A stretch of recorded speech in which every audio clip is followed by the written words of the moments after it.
उत्तर प्रदेश के एक छोटे गांव में एक पुरानी हवेली थी, जिसे लोग शापित हवेली कहते थे।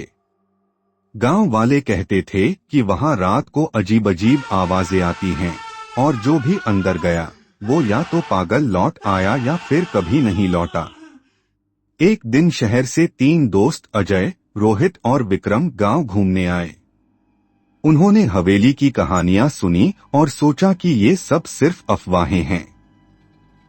रोमांच के शौकीन इन तीनों ने रात को हवेली में जाकर सच जानने की ठानी। रात के ठीक 12 बजे तीनों टॉर्च लेकर हवेली के अंदर गए।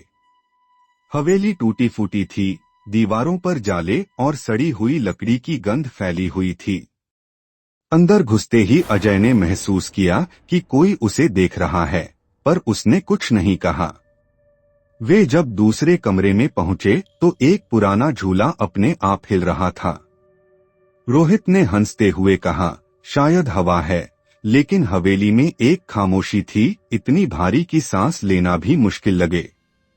अचानक दरवाजा जोर से बंद हो गया। टॉर्च की रोशनी धीमी पड़ने लगी।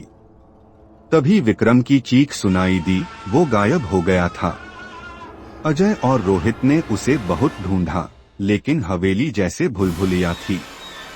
एक दीवार पर खून से लिखा था, जो आता है वो यहीं रह जाता है।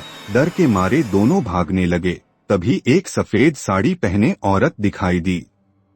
उसकी आंखें खून से लाल थीं और वह जमीन पर नहीं चल रही थी, बल्कि हवा में तैर रही थी।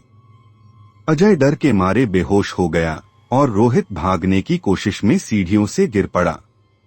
अगली सुबह गांव वालों को हवेली के बाहर सिर्फ अजय मिला, बेहोश और पागल।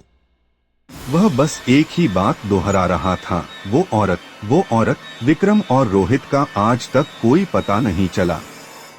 गांव वाले कहते हैं कि उनकी आत्माएं हवेली में फंसी हुई हैं और हर पूर्णिमा की रात हवेली से चीखें आती हैं, जैसे कोई मदद के लिए पुकार रहा हो। सीख, कुछ रहस्य कभी नहीं सुलझते, उन्हें छेड़ना खुद को खतरे में डालना है।